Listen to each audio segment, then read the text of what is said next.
آج کل تبلیغی جماعت کے بارے میں بہت جگہ سے فون آ رہے ہیں اور لوگ پوچھ رہے ہیں کہ یہ کیا چیز ہے، کیا جماعت ہے، کیا پروگرام ہے۔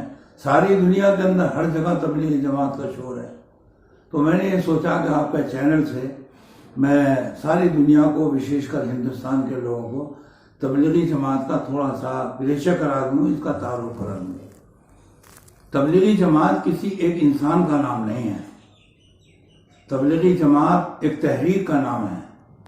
جن لوگوں نے اس کی نیند رکھی تھی، بنیاد رکھی تھی، وہ چلے گئے۔ اس کے بعد دوسرے لوگ آئے، ان کی عمر پوری ہو گئی، وہ بھی چلے گئے۔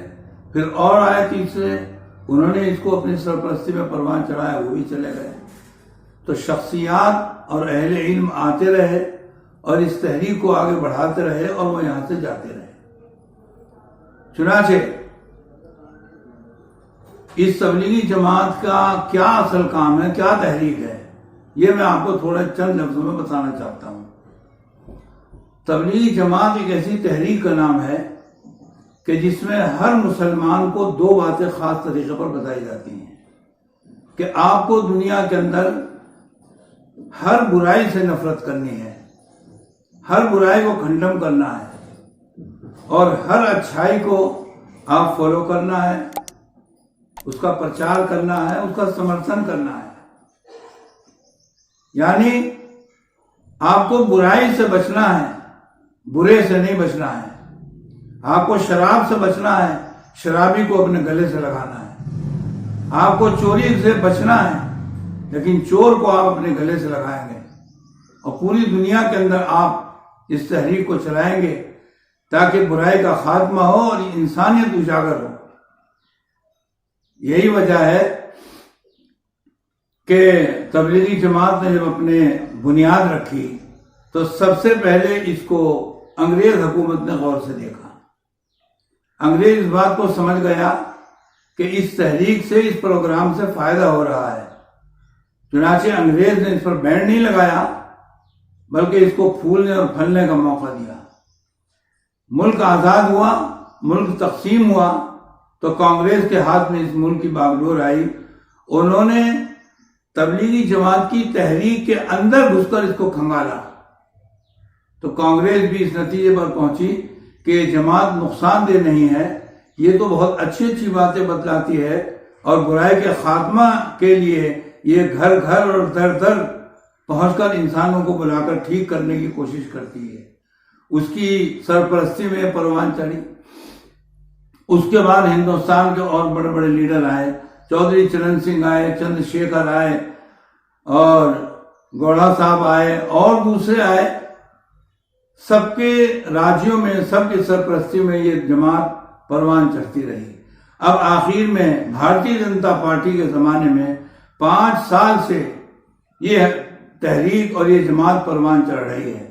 بھارتیہ جنتا پارٹی کی سرپرستی میں خاص طور سے اتر پردیش کے اندر لاکھوں کروڑوں کی تعداد میں لوگ جمع ہوتے ہیں اور ان کے اجتماعات ہوتے ہیں، اور حکومت کی سرپرستی میں آنے والے لوگوں کے لیے، جماعت والوں کے لیے خصوصی انتظامات ہوتے ہیں۔ ان کے لیے روشنی کا انتظام، ان کے لیے پانی کا انتظام، ان کے لیے جگہ کا انتظام ساری حکومتیں کرتی ہیں، کیونکہ وہ اس بات کو جانتے ہیں کہ اس طبقے سے، اس جماعت سے کوئی نقصان نہیں پہنچ رہا ہے۔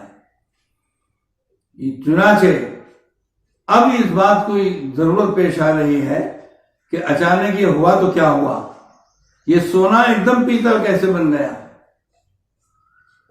یہ ہیرا ایک دم کوئلہ کیسے بن گیا۔ اس کی وجہ صرف یہ ہے کہ انتہا پسند کچھ میڈیا والے اس کے پیچھے پڑے اور کورونا کو ساتھ لے کر انہوں نے اس کو بدنام کرنے کا ایک پلان تیار کیا۔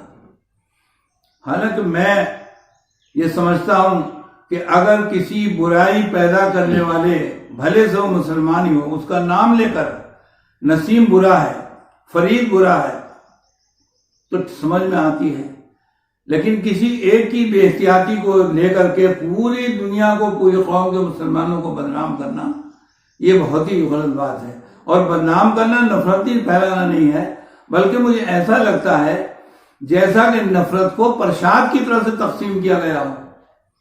کسی نے نفرت گلاس کے اندر لی، کسی نے نفرت لوٹے کے اندر لی، کسی نے نفرت بالٹی کے اندر لی. بڑے بڑے برتن لوگوں نے بھر لیے، دماغوں کو کھچا کھچ نفرتوں سے بھر لیا. اس کا نتیجہ بہت غلط نکلا. کرونا کی طرف سے لوگوں کا ذہن ہٹتا چلا گیا، کرونا کو بڑھنے کا موقع ملا. اس قدر احتیاط کے باوجود، اس قدر حکومت کی کوششوں کے باوجود، اس قدر ڈاکٹروں کی اور پولیس کی انتھک محنت کے باوجود آج بھی 17,000 کے قریب ہندوستان کے اندر اس کے مریض پائے جاتے ہیں اور 450 کے قریب موت کا نمانہ بن چکے ہیں. دن بدن یہ مرض بڑھ رہا ہے کیونکہ ان انتہا پسند میڈیا والوں نے ذہن ادھر سے ہٹا کر دوسری طرف لگا دیا ہے. میں ان سے ایک بات پوچھنا چاہتا ہوں، اگر مسلمانوں کے اوپر یہ الزام درست ہے تو ہندوستان آرمی کا وہ بہادر جیالہ شیر ویر عبدالحمید، جس نے میدان کے اندر اتر کر دشمن کے ٹینکوں کے پڑخچے اڑا دیے، آج اگر وہ زندہ ہوتا اور آپ کے گاؤں کے اندر جاتا تو آپ یہ کہہ کر اس کو گاؤں سے نکالتے کہ چونکہ تم عبدالحمید ہو یہاں نہیں آ سکتے ہو. اسی طریقے سے کارگل کے یدھ میں جو ایک جنرل میجر محمد عثمان، جس نے اپنی رائفل سے دشمنوں کے سینے چھلنی کر دیے، اگر وہ آج زندہ ہوتا آپ اس کو آنے نہ دیتے کیونکہ وہ محمد عثمان ہے. اسی طریقے سے ہندوستان کا مایہ ناز بہادر ڈاکٹر عبدالکلام، جو ہندوستان کا راشٹرپتی رہ چکا ہے اور اس نے اپنی قابلیت سے اگنی جیسا میزائل ایجاد کر کے ہندوستانیوں کے سینوں کو چوڑا کیا ہے. اگر آج وہ ہوتا آپ اس کو اپنے علاقوں میں اور اپنے دیہاتوں میں اپنے قصبات میں گھسنے نہ دیتے کیونکہ تم عبدالکلام ہو. بہت بری بات ہے. ارے وہ لوگ دھرتی جن کے قدم چومتی ہے ان کو ہم اس مسلمان ہونے کے سے نفرتی نگاہ سے دیں گے؟ انہوں نے ہندوستان کے نام کو اونچا کیا ہے. آپ کے اسی ہندوستان کے اندر بالی ووڈ کا ایک بہادر گلوکار محمد رفیع، جس نے 26,000 گانے گا کر دنیا کو حیران بھی کیا اور ہندوستان کے اندر پوری دنیا کا نام روشن کر دیا. چونکہ وہ محمد رفیع ہے، آپ اس کو فالو نہیں کریں گے، آپ اس کو پسند نہیں کریں گے، بہت بری بات ہے. آپ کو چاہیے کہ اپنے چینل کے ذریعے جو تاریخ ساز شخصیات ہیں مسلمانوں کے اندر ان کا بہترین پریچے کراؤ، ان کے کارناموں سے دنیا کو آگاہ کرو. اس سے ہندوستان کا نام روشن ہوگا. میں آپ سے ایک بات پوچھنا چاہتا ہوں کہ اس کرونا کی لڑائی لڑنے والوں میں اس کرونا جیسے موذی اور خطرناک بیماری سے بچانے کے لیے ہندوستان کی جو کمپنیاں دوائیں تیار کر رہی ہیں، ان میں سب سے بڑی کمپنی جس کے مالک کا نام یوسف خواجہ ہے. میں آپ سے پوچھنا چاہتا ہوں کہ آپ سینے پر ہاتھ رکھ کر بتائیے، یوسف خواجہ کوئی یہودی ہے؟ یوسف خواجہ کوئی عیسائی ہے؟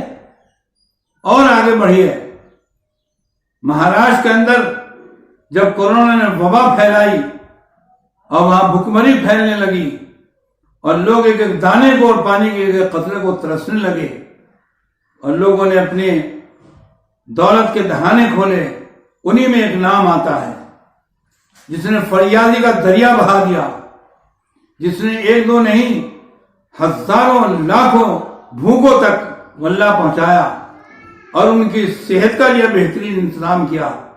اس کا نام بالی ووڈ کا بے تاج کا بادشاہ شاہ رخ خان ہے.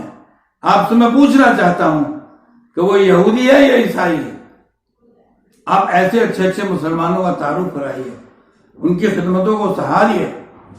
تو میں یہ سمجھتا ہوں کہ اس سے ایک آپسی محبت پیدا ہوگی، بھائی چارہ پیدا ہوگا، گنگا جمنی تہذیب کو فروغ ملے گا، ہندو اور مسلمان گلے مل کر خوشیاں منائیں گے اور بھارت کو ایک خوشحال اور مضبوط اور طاقتور ملک بنانے کے لیے اپنا سہیوگ پیش کریں گے. باز آئے ان حرکتوں سے. لیکن میں ایک بات آپ کو اور بتاتا چلوں، اگر آپ نے میری بات کو نہیں سمجھا تو لوگوں کا ذہن ہٹ جائے گا، افواہوں کا بازار گرم ہو جائے گا، غلط فہمیاں پیدا ہونی شروع ہو جائیں گی، ہندوستان ٹکڑے ٹکڑے ہو جائے گا۔ میں پورے ہندوستان کے ڈاکٹروں کو اور ہندوستان کی پولیس کو، وشیش کر اتر پردیش کی پولیس کو سلام کرتا ہوں، جنہوں نے افواہوں کا پردہ چاک کر کے، جنہوں نے جھوٹی افواہوں کو کھنڈم کر کے صحیح بات سے دنیا کو آگاہ کیا۔ ابھی چند دن پہلے کی بات ہے، اتر پردیش کے اندر ایک گاؤں کے علاقے کے پردھان نے، جو کہ وہ ہندو تھا، اس نے پولیس کو اطلاع دی کہ یہاں 12 مسلمان فلاں علاقے کے اندر مکان کے اندر چھپے ہوئے ہیں۔ چنانچہ پولیس انسپکٹر کی موجودگی میں، اس کی سرپرستی میں وہاں پر پہنچا اور جا کر ان 12 لوگوں کو اپنی حراست میں لے کر جب انکوائری کی، تحقیق کی، تو پتہ یہ چلا کہ وہ 11 کے 11، 12 کے 12 آدمی نہ تو تبلیغی جماعت کے ہیں، نہ مسلمان ہیں، بلکہ 12 کے 12 ہندو ہیں۔